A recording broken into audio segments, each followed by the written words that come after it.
con Roberto, un gusto grande que nos estés acompañando. No, el gusto es mío, Julio, el gusto es mío. La Para verdad mí es un que- placer. La verdad que hacía bastante que no estabas aquí. Es verdad, estábamos hablando de eso justamente. Bastante tiempo que no estaba por acá y lo veo siempre con agrado. Es un grato lugar para mí. Bueno, además, qué tema apasionante que es la historia, Roberto. ¿Siempre te gustó la historia o ya Sí. de grande, ya un poco cansado del ajetreo del derecho, dijiste voy a escribir? Bueno, las dos cosas. En primer lugar, me gustó siempre. Siempre porque antes, cuando no existía, digamos, ni los aparatos que tenemos hoy modernos, ni el celular, ni nada, la lectura era el margen de distracción o en la cual vos te podías transportar. La lectura era a través del libro o del papel escrito. Y después cuando yo ya vine y me instalé en Venado Tuerto, la Biblioteca Alberdi fue un lugar donde yo permanentemente residía, o me llegaba, me quedaba cerca, y la multitud de libros ahí estaban esperando, seguirán esperando a otros como yo. Entonces después decidí, cuando fue la fundación de Venado Tuerto,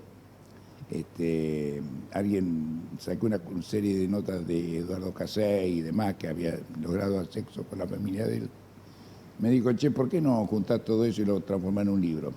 Y ahí se creó el monstruo, el Frankenstein. Entonces yo largué el primer libro, Los Campos del Venado Tuerto, y atrás de ese salieron el 13º, que ahora es Indios y Criollos, ¿no es cierto? ¿13º libro ya? Sí, 13º Qué libro, bárbaro, sí, qué- sí, la verdad que sí. Y te pregunto, Pasó. porque acá apareció en todos estos años la computadora cada vez más actualizada, con Sí. más funciones. No. ¿Seguís escribiendo Oh. a mano Eh, los textos? No, ya no. Ya lo hago, viste, en computación y demás, porque ya la escritura a mano, viste, nunca he tenido buena escritura, mucho menos ahora, y bueno, ya no podés evitar entrar en la computación y demás, con las limitaciones que te da el hecho de conocerla tardíamente o ya grande. Por lo tanto, mis hijos, mi hija y mis hijos y amigos son los que me ponen un poco en vereda para ir avanzando sobre eso, ¿no? Y lógicamente. Tuviste siempre una mirada integradora de alguna forma. Es decir, fue difícil encasillar a Roberto Landaburu con una mirada histórica pro, por ejemplo, pueblos originarios. Pero No. algunos decían que incluso era más bien pro fortinero. Claro. ¿Escuchaste esa crítica? Sí, obviamente. Hubo gente que me trató directamente profortinera, antiindígena y demás, y nada de eso ocurrió, más que, vos sabés que durante muchos años en mi campo vivió un mapuche puro, que fue Morales, con lo cual yo me desgané de muchísimas cosas. Además, mis viajes a La Pampa y demás me hizo tomar contacto con muchos naturales, muchos originarios, y yo ya tengo una función más que integradora, porque también quiero rescatar la función de los fortineros, porque los fortineros que dejaron algunos testimonios por escrito fueron los únicos, muy pocos hay indígenas, muy pocos,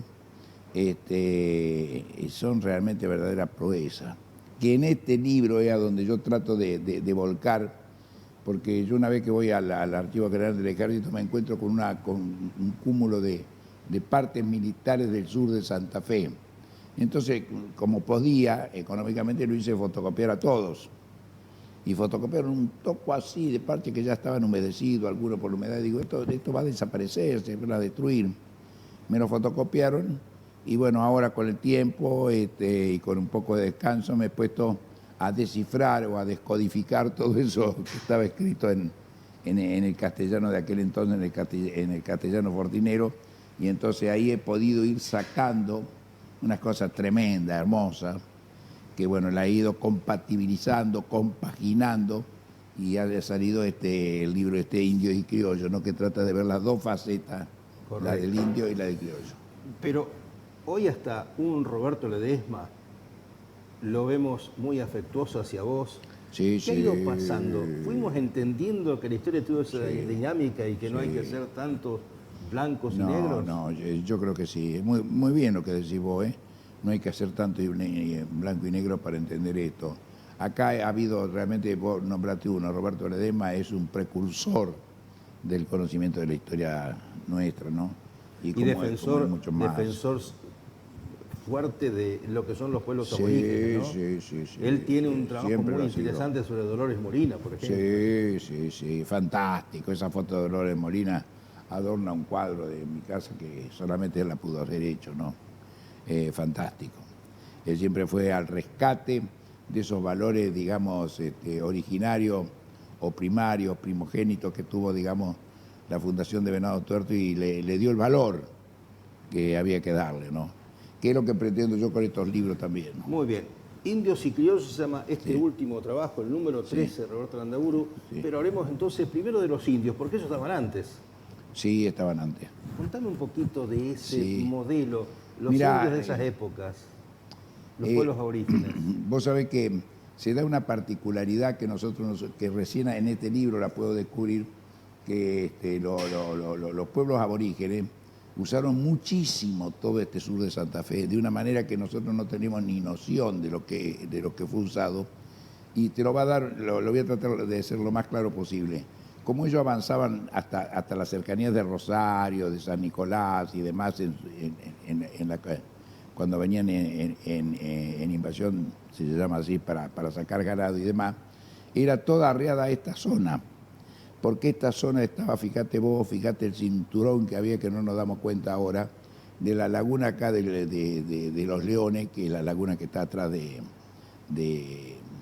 Murphy, con San José de la Esquina, y la laguna que después viene acá de Hinojo, y las lagunas de Villa Cañá y de Teodolina, hacían todo un cinturón de agua que les permitía a ellos, atrás de eso, contener a los numerosos animales que traían, 10, 12 o 15.000 animales, y de aquí ellos formaban un círculo de batalla con los indios de pelea, 100, 150, y los más viejos, niños, mujeres y demás, iban arreando el ganado. Entonces, para abajo. Los pueblos aborígenes originarios eran pueblos que tenían que ir arreando muchos animales, ¿no? Sí. Te digo en la Mecánicas. última época en la que trata el libro, ¿no? Correcto. En la que trata el libro, porque obvio es decir que, por ejemplo, en la Laguna de los Leones y en la Laguna de Menicué y demás, se han encontrado numerosos vestigios de que han sido poblados antiguamente por originarios, ¿no? Que yo no lo toco, pero sí está demostrado plenamente por enterratorio y una serie de cosas que fueron poblados ya con muchísimos años de antigüedad.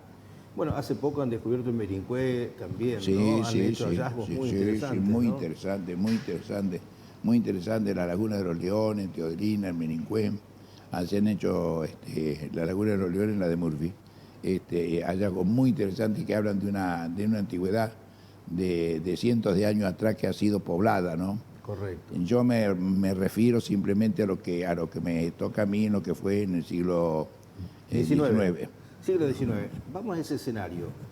Los aborígenes, los indios, eran Venían de La Pampa. Sí, sur de Buenos Aires. Sur de Buenos Aires, ¿Qué otras Córdoba. tribus había? Y fundamentalmente eran las tribus ranquelinas y araucanas, ¿no?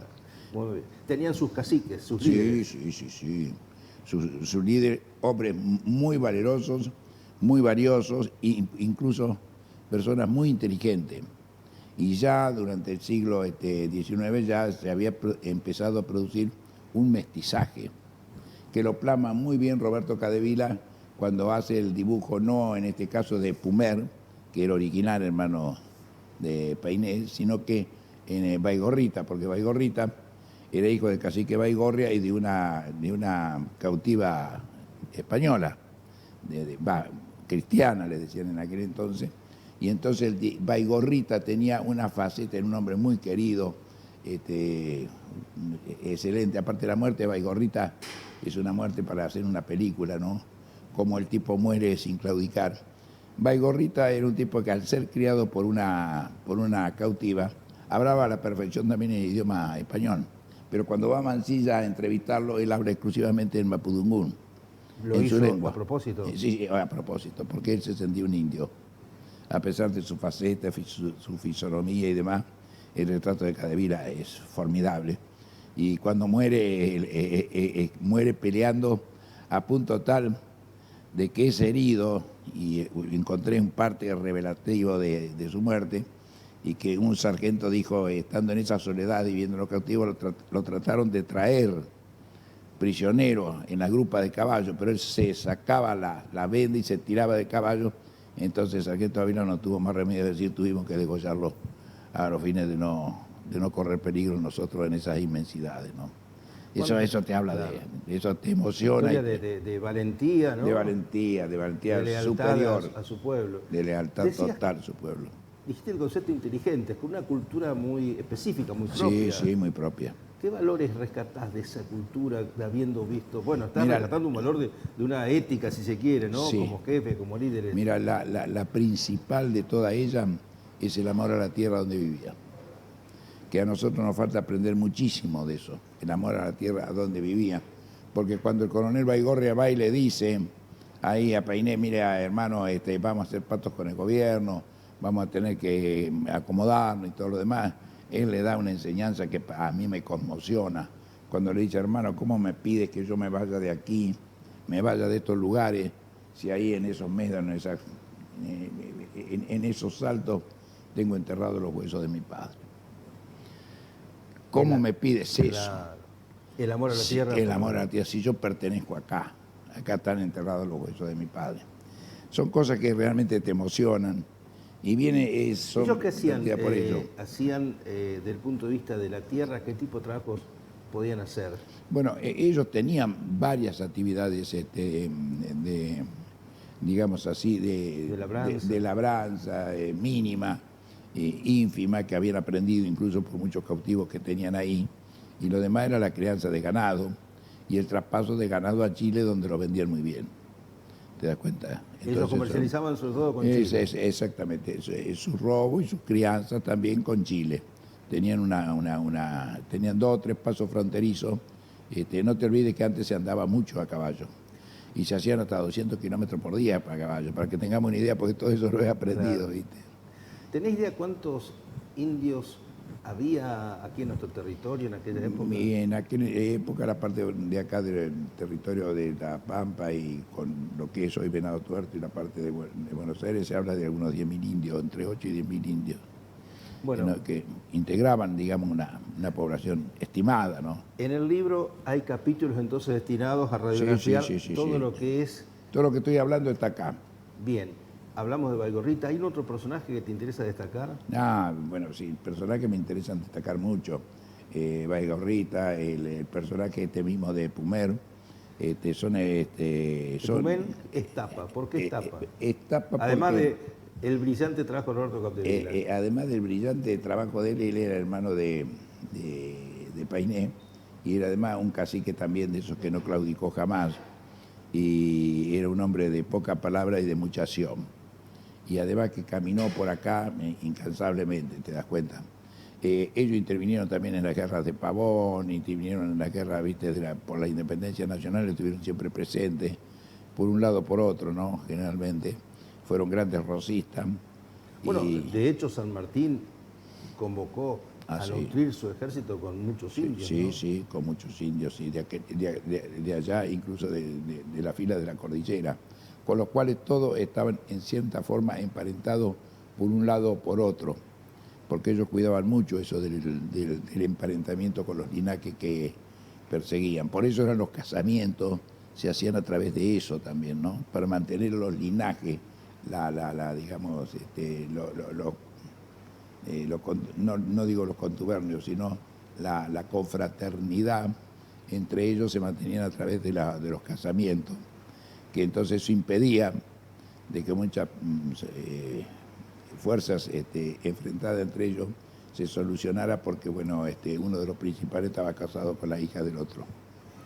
Es realmente emocionante. Estás describiendo el mundo o el sector indios, sí, que se ven de pronto en ese esquema donde está el avance sobre los territorios de las milicias, de los fronteneros. Claro. Bueno, Roque hizo campaña del desierto y se va avanzando para llegar, ¿no?, con distintas formas a estas tierras. Sí. Pero esa resistencia hasta incluye una victoria. Creo que fue la única derrota que tuvo el brigadier López, ¿puede ser? en esta zona? Roca tuvo... No, el López, el brigadier López, el brigadier Estanislao López. Ah, sí, el brigadier Estanislao López acá sí fue corrido. A eso me refiero. Sí, sí, fue corrido arriba de Menicué. Sí, tuvo un mal pasar en esa zona, muy mal pasar, porque desdeñaban la capacidad operativa que tenían y de desplazamiento que tenían ellos. Entonces López tuvo un mal pasar, sí, y varios militares argentinos tuvieron un muy mal pasar en estos lugares, ¿no? Bueno, esto es lo que fuiste encontrando en Sí. todo lo que rescataste de los fortines. De los fortines. De este material que estaba en dónde. Estaba en el Archivo General del Ejército y estaba en una caja grandota que decía Sur de Santa Fe, que eran los partes militares que pasaban los jefes de los distintos cantones, de San José de la Esquina, de Menicué, del Fuerte de los Leones, de Teodelina, de Orinoco, que estaban escritos y mandaba a la superioridad, que estaba normalmente en Junín, te das cuenta, dando cuenta de cómo estaba la situación acá y cómo se la veía y por los partes y demás, porque obviamente se manejaban con espía ampliamente, había un red esta era una zona, una red de espionaje de un sector y del otro, que era genial, porque así como vos tenías a muchos indios que venían acá y tenían como Baigorrita, la madre que era cristiana, había una cantidad enorme de soldados que las madres eran indias y también sabían. Claro. Hemos capturado a un indio en tal y en tal y en tal lugar, y al ser interrogado, no pudiendo entrar, fue llamado el soldado Martínez. Para traducir, ¿por qué lo llamaban al soldado Martínez? Porque la madre, evidentemente, había sido una cautiva que le había enseñado la lengua. Bueno, todas esas cosas te emocionan, ¿viste? Para saber que fue una zona de interrelación muy especial, muy digna, y ellos eran poseedores de la tierra. Entonces, todo eso hace que vos vayas reencontrando, revalorizando y viendo la presencia de ellos, digamos, acá, que merece un lugar. Y los fortines prevalente. llegan con su armamento, con su presencia militar. Sí. ¿Y cuántos fortines hubieron aquí en la zona? Y acá en la zona, son lo que yo te digo, estaba el fortín de Orinoco, que nosotros lo conocemos porque estaba acá. Estaba después el fortín de la laguna de Murphy, después estaba el de San José de la Esquina, estaba el fortín de Teodelina, todos armaban un cerco, un círculo, te das cuenta que era, y después se avanzó, esa zona se avanzó cuando viene la parte de Roca, se avanzó ahí a Rufino, Gainza, te das cuenta bastante más adelante, al extremo de Santa Fe, la zona de Alvear, te das cuenta, toda esa zona se avanzó por ahí, y de ahí se fue corriendo rápidamente, pero era una zona muy vasta. ¿Tenés registrado cuándo fue el último malón? El último malón que ocurre acá en la zona fue en el año 1878. 1878. 1878. Fue el último malón que se registra en la zona de acá, donde una partida pequeña pero ligerísima penetra por acá y se corre para la zona de Teodelina, ¿no? Buscando la zona de Buenos Aires para salir. 150 años. 150 años, escasamente. Claro, uno dice, sí. Pero son 150 años donde aquí, en esta zona, teníamos el último malón, Sí, bueno, y y esas historias de luchas, ¿no? Formidable, que se van, lo que pasa es que hay que buscarlas y hay que encontrarlas. Yo ya tengo también en mis años, pero durante todos estos años la he ido buscando, he ido encontrando y la tengo y la he fotocopiado y la tengo para que no se pierda, pero realmente es emocionante y hay veces que te hace caer las lágrimas. Me imagino. Roberto, contame cómo era la vida en los fortines, cómo estaban estos Mira, soldados. esa es otra de las partes que también te hace llorar, porque los fortines eran prácticamente, ¿cómo te puedo decir vos? El bastión del desierto, eran realmente abandonados a su suerte la mayoría de los soldados, oficiales, y con qué, por ejemplo, Francisco del Prado, que fundó el fortín Orinoco, cómo se dirige, con qué fortaleza, con qué decisión se dirige a superiores y dice, qué desgracia nos cabe a nosotros y a mis soldados estar en estos paraques y no recibir el pan, no recibir hierba. Era una cosa espeluznante, ¿no?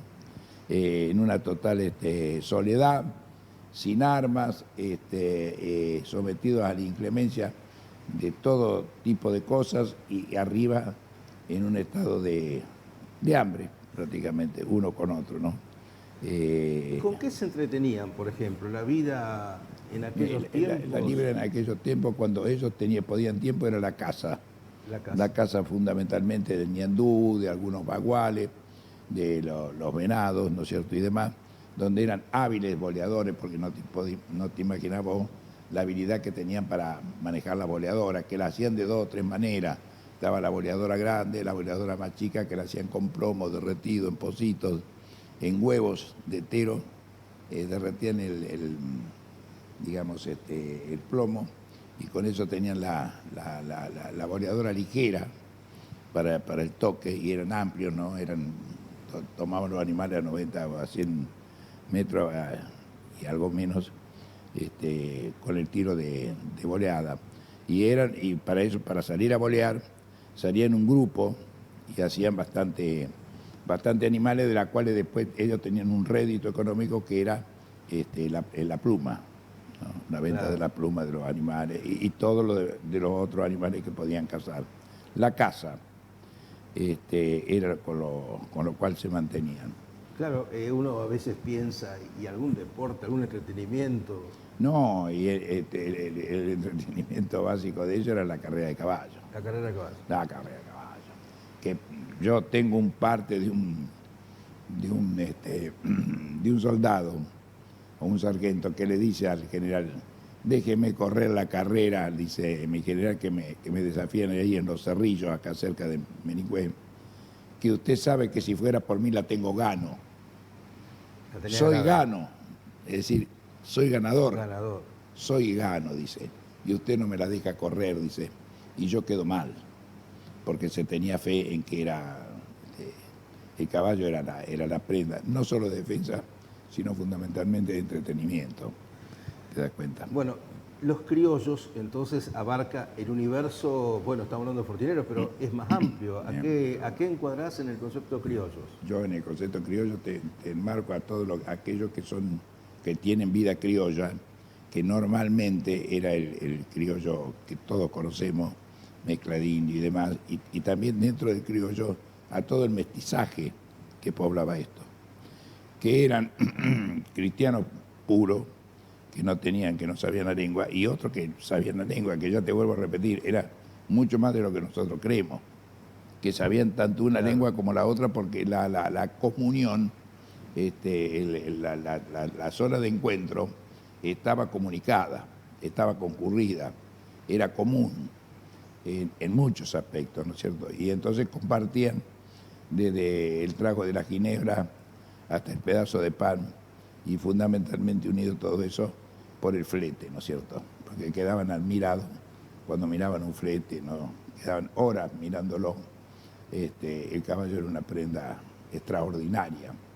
Hay una anécdota, por ejemplo, que llegan a un rancho en un avance, un indio grande había llegado a un rancho y estaba sacando cosas, se llevaba una mujer con un chico y demás, cautivo, y los cristianos lo atropellaron, y él, como llega, se da cuenta que no alcanza, no llegaba para montar a caballo, se prendió de la cola anudada del caballo. Y con un grito el caballo salió adelante. Y él, prendido de la cola anudada profesamente para esa situación. Y el caballo lo llevaba arrastrando. ¿Cuántas historias? Ese criollaje se fue haciendo, van apareciendo personajes que en tu libro ocupan algunos lugares especiales. Mencioname, por ejemplo, figuras así, que debe haber muchísimas. Muchísimas figuras, ya te vuelvo a repetir, de un lado y del otro. ¿Y algún criollo que se haya destacado, que en tu libro aparezca con alguna referencia en especial? Sí.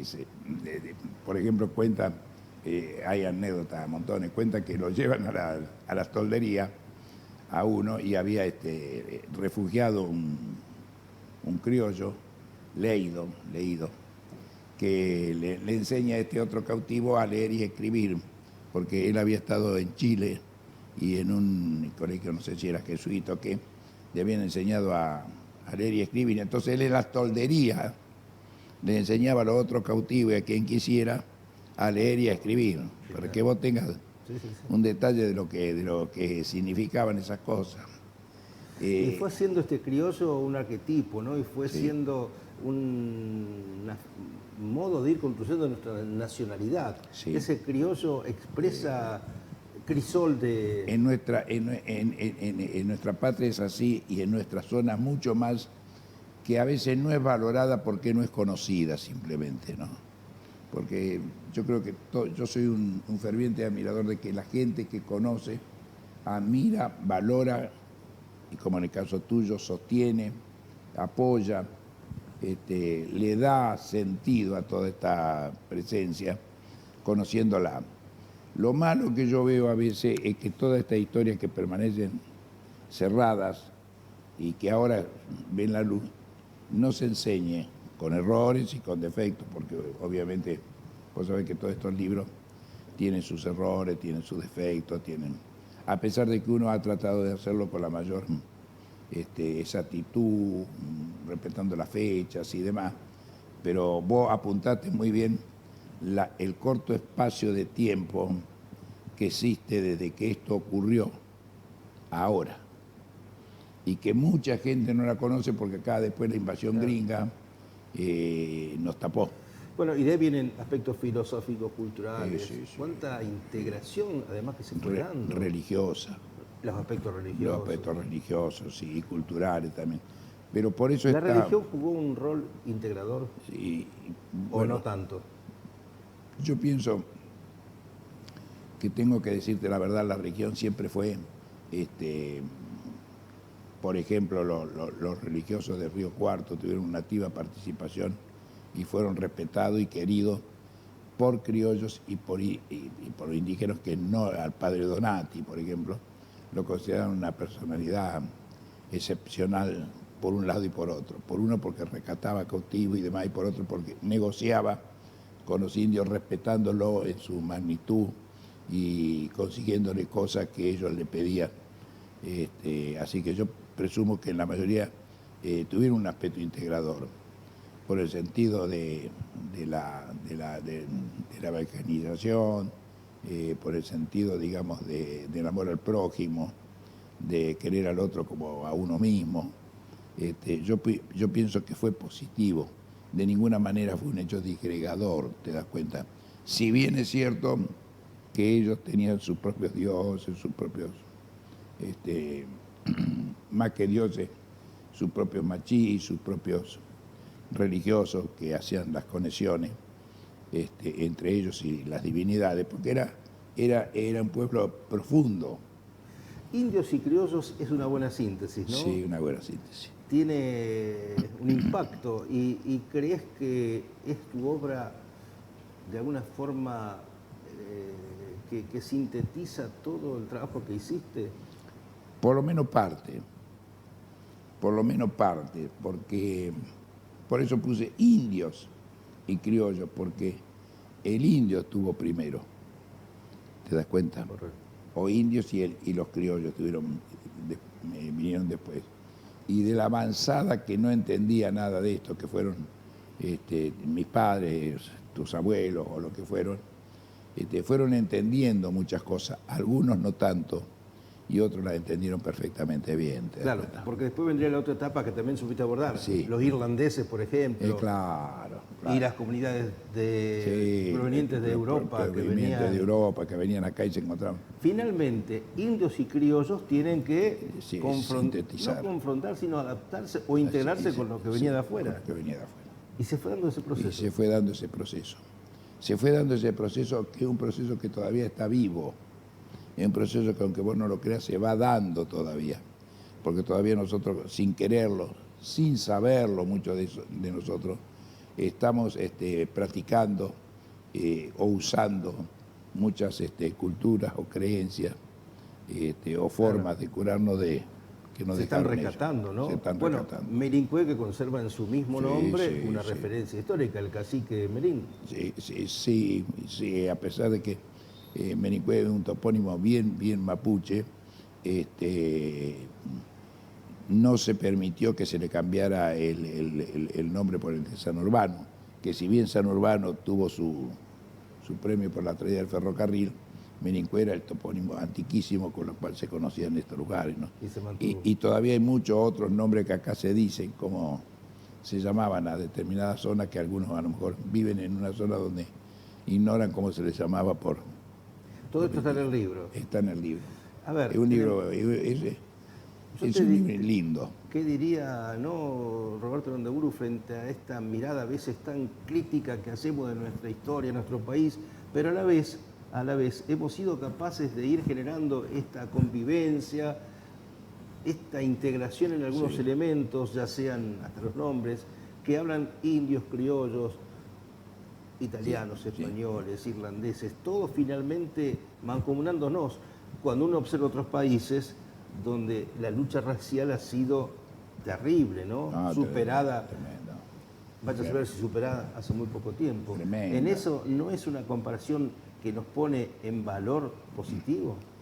Yo creo que sí. Si vos me lo preguntás a mí ahora y después de haber... nos pone en un factor positivo a nosotros.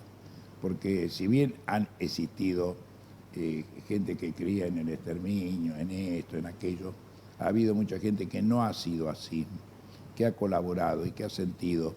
Y ahora veo que cada vez hay más gente que va rescatando, digamos, la parte positiva de todo el legado ese que decís vos, que no es otra cosa que el legado cultural que hoy en día tenemos. Y bien vale la pena que lo sigamos teniendo y respetando, ¿no es cierto?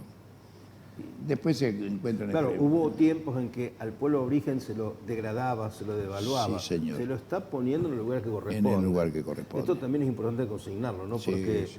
fueron objeto de persecución, Sí. de enfrentamientos, Sí. pero hay que rescatar muchos elementos que nos han brindado y que han Sí, subsistido, señor. ¿no? Y se da también de muchos que ahora, amparándose en eso y sin ser ni siquiera descendientes de esto, quieren hacer una cruzada, te das cuenta, de exclusión para sentirse víctima y sacar los consabidos provechos de la Claro. victimización.